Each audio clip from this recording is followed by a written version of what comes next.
Last year, Overland Park spent more than $1.3 million on gas. But as Beth Vaughn explains, the city is doing its best to lower that bill this year. Beth?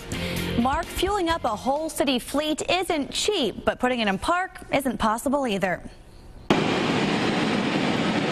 Overland Park fire crews are constantly filling up engine tanks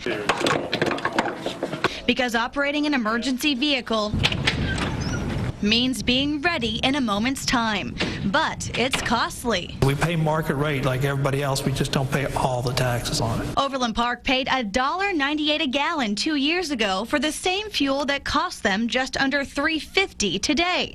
Even after decreasing the number of vehicles in its fleet, the city's gas tab increased $500,000 in that time, rising to a total of $1.3 million for gas last year. We're like everybody else. Every day we wake up and hope that it stayed the same. But prices keep rising. We are responsible to the taxpayer. And with that comes forward thinking. Gary Mason says the police department has already phased in more than 20 of these hybrid vehicles and hopes to phase out its line of gas-guzzling Ford Crown Victorias within the year. Detectives were driving the Crown Vics, which average 13, 14 miles to the gallon, and now they're getting about 30, so I think it is definitely a big improvement. Plus, the drivers of non-emergency city vehicles are no longer permitted to idle for more than a few minutes at a time. City officials hope these steps help, but think the pain at the pump will seem small compared to the lasting effect oil prices could have on the roads of Overland Park. Really where the biggest impact is going to be